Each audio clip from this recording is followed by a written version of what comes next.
Me acuerdo la primera vez que me vino este ejemplo, fue dando una conferencia en un centro de conferencia, pero muy ligado a la espiritualidad, construido encima de muchas ruinas en Ecuador de la civilización incaica, ¿no?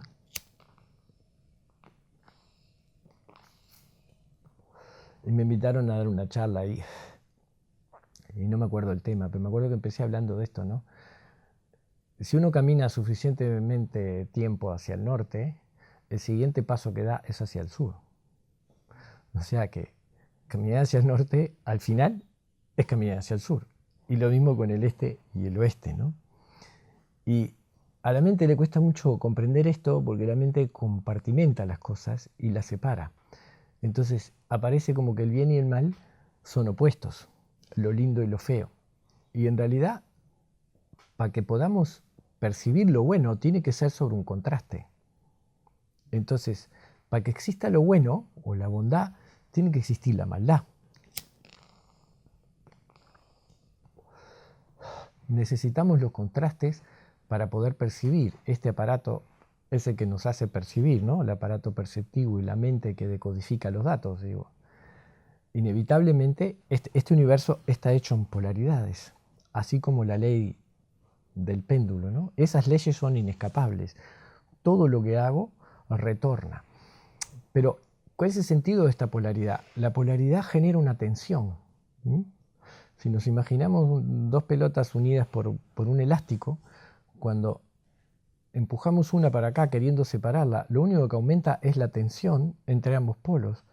Y entonces lo más probable que ocurra en un momento es que esa tensión haga que ¡pum!, los polos se opongan, se conecten. Entonces, queriendo alejarme del sur, caminando hacia el norte, al final me encuentro nuevamente caminando hacia el sur, ¿no? Y en el alma, que es una dimensión o una manifestación del espíritu, en la psiquis, esta ley de la polaridad es muy fuerte porque lo que siempre buscan las polaridades es compensar a la otra. Entonces, mientras más bueno quiero ser, más la maldad en mí se tensiona y se va para adentro y es desconocida. Entonces vemos esta maravilla de gente, por ejemplo, muy religiosa que ha asumido como máscara la bondad, ¿no? Y hacen un esfuerzo para ser buenos y se quieren pelear con sus sentimientos negativos, ¿no? Con la envidia, con los celos, en lo que fuera, ¿no? Entonces se los esconden cada vez más y los enmascaran. Te dicen, yo porque quiero tu bien, te voy a hacer esto y lo otro. Terribles maldades, ¿no? Que no quieren asumir. Entonces, mientras más se enmascaran con la bondad, más sus maldades, ¿no?, se estiran en la polaridad, ¿no? Y luego cuando se juntan, ¿no?, es una gran catástrofe porque la persona siente que deja de ser todo lo que era y pasa a ser todo lo que no quería ser, ¿no? Para hablar de una experiencia personal, ¿no? La primera vez que tomé medicina hace muchísimos años, más de 20 años, era todo el glamour del comienzo del camino chamánico, ¿no? Y yo en esa época había leído a Castaneda y bueno, que tomaban peyote y todo. Me voy a convertir en un pájaro o en un perro o en un coyote. ¿Y qué va a pasar? Y voy a perder la conciencia y voy a convertirme en otras cosas, ¿no? Todo ese viaje de glamour, ¿no? Y bueno, la primera vez que hice una ceremonia acá, atraídos por el mismo glamour, vinieron como 90, 100 personas, estábamos en un galpón, un frío impresionante, y toda la diversidad de gente, ¿no? Hubo gente que llegaba al trabajo de saco y corbata, hippies, ¿no?, pero largo, barbas, de todo. Y yo iba como el psicólogo, ¿no? Por más transgresor que fuera la Gestalt en ese momento, eran psicólogos inventados, mis hijos, papá. Y estábamos en el lugar de honor porque éramos los que habíamos traído a los chamanes, ¿no? Entonces, expuestos a la mirada de todos, ¿no? Y yo con el pensamiento de, ay, que si me pongo a delirar, ¿qué me va a pasar, no? La pérdida de la imagen, ¿no? Y estaba ahí sentadito y nos pasaron 4 cucharadas de eso, que es como tomar yerba con una cuchara, ¿no? Y no pasaba nada. Y no pasaba nada, y esto no pasa nada, ¿no? Nunca había consumido ninguna cosa antes que alterara nada. Entonces estaba esperando a ver qué miércoles va a pasar. Y de pronto me descubro mirando a alguien en el círculo, juzgándolo, ¿no? pensando, ¿y este tipo de saco y corbata? ¿Qué miércoles vino a hacer acá, no? Al ratito, ¿y aquel tipo allá? ¿Y aquella mujer? Y cada vez empezó a pasar más rápido, que me descubrí a mí mismo juzgando a los demás, ¿no? Y ahí me empecé a dar cuenta que algo raro estaba pasando.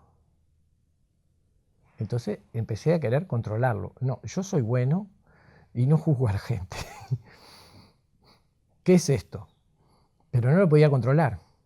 No lo quería hacer y a los 2 minutos estaba mirando a alguien y en mi cabeza juzgándolo.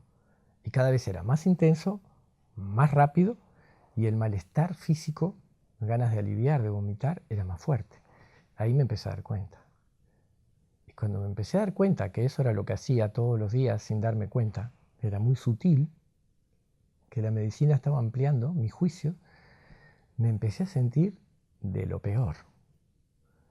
Pasé de ser el mejor a ser la última porquería. Soy un mentiroso, engaño a la gente, yo predico esto, digo esto, hablo de esto y no lo hago yo. Soy una basura. Y cada vez me sentía lo peor. Hasta que siento una voz adentro mío que me dice, querer ser lo mejor o ser lo peor es lo mismo. Lo que vos no podés ser es como todo el mundo. ¡Buah! Y ahí vomité todo lo que tenía adentro. ¡Pah! Fue mi mejor lección de polaridades y, ¿no? Y de máscaras, ¿no? Fue la primera. Fue muy difícil digerir esa experiencia y encontrar lo que estaba atrás de la máscara, ¿no? Pero bueno, está conectado lo uno con lo otro y las palabras eran muy ciertas. Estar en el medio, ¿no? La necesidad de ser mejor parte de sentirme menos.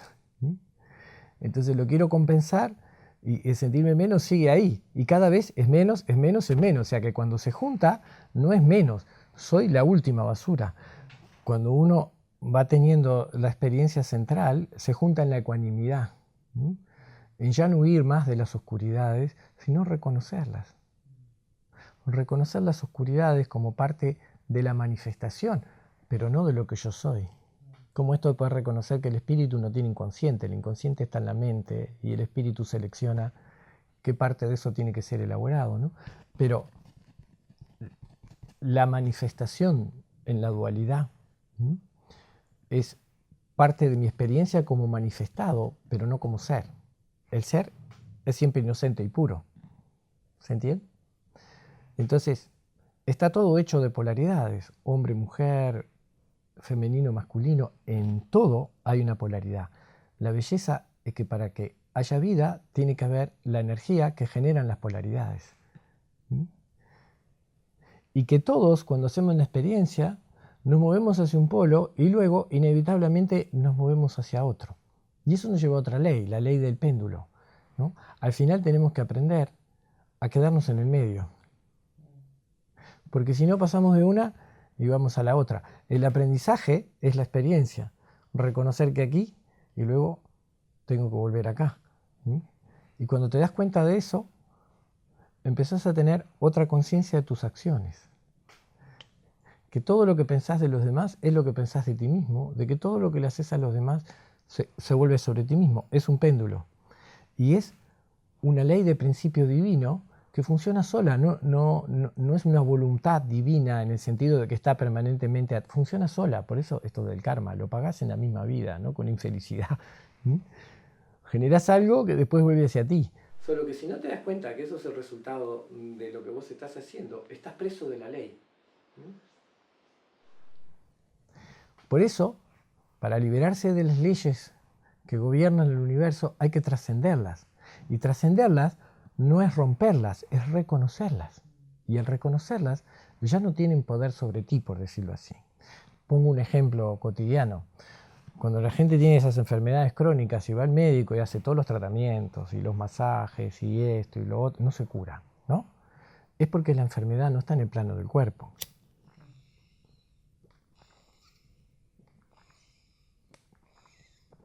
Para curarse, tienen que pasar al siguiente plano, que es el psicoemocional. Tienen que comprender que el cuerpo está espejando una herida que está en el plano psicoemocional, es una herida del alma.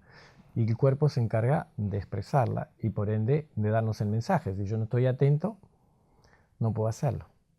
Entonces tengo que ir al otro plano para sanar la herida en el plano donde realmente está. Y así puedo seguir hasta el plano espiritual. La cura definitiva es reconocer mi verdadera identidad. Porque la sensación de separación o de estar solo, ¿no?, se cura comprendiendo que nunca existió. Entonces, todas estas leyes son las leyes de la manifestación. Y realmente empezamos a liberarnos de ellas en la medida que vamos subiendo a la ley primera que gobierna toda la manifestación. En mi experiencia, cuando atravesé esa experiencia, que fue espontáneamente subiendo, es como un cono que se va expandiendo, y a medida que vos vas subiendo, cada vez comprendés más, y cuando bajás pasa lo mismo, tu entendimiento se va restringiendo. Es como la experiencia de cómo lo infinito entra en lo finito, son capas y capas de velos que ocultan tu verdadera identidad. Y todas esas capas tienen reglas, tienen formas. Entonces, las personas que están en el plano de la cabeza no pueden comprender la sutileza de los sentimientos y de las emociones. Y los que están en un plano más espiritual, no una espiritualidad de fuga, sino una espiritualidad verdadera, han trascendido la mente como orden. Y entonces usan la mente, pero al servicio de ese orden, y no están perdidos en ese orden. Porque como la mente funciona en polaridades, no puede comprender las totalidades. Y así sucesivamente, no sé si queda claro. ¿Sí? Pero comprender que tu naturaleza es dual y que se mueve en polaridades, y que esas polaridades no son ni buenas ni malas. En la literatura de la Kabbalah creo que se dice que el mal es el trono del bien. El mal funciona a favor del bien, porque en realidad no hay, como dice el dicho, mal que por bien no venga. El mal es la necesaria interrupción de la totalidad para que se manifieste el universo. Pero finalmente, siempre triunfa el bien. En realidad, hay un viejo cuento chino que hablaba de esto, ¿no?, de maldición, bendición, ¿no?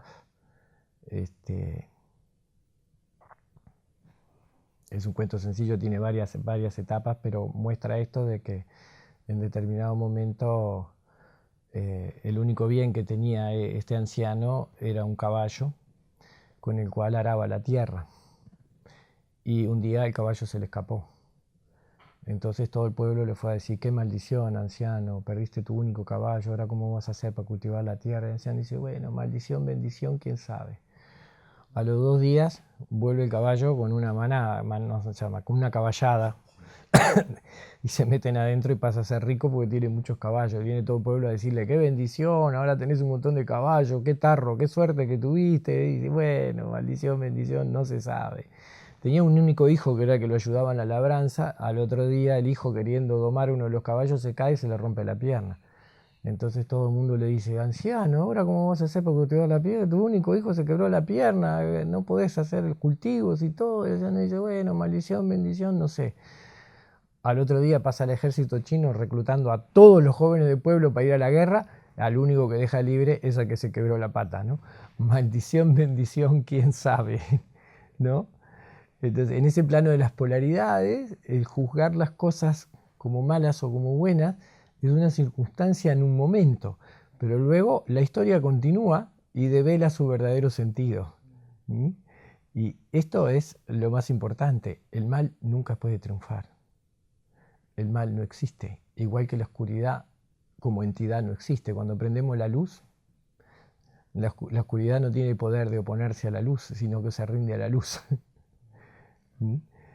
Lo único que hay en ese momento es ausencia de luz, o sea, ausencia de conciencia. Cuando se prende la luz de la conciencia y se comprende, se acaba todo tipo de oscuridad, ¿no?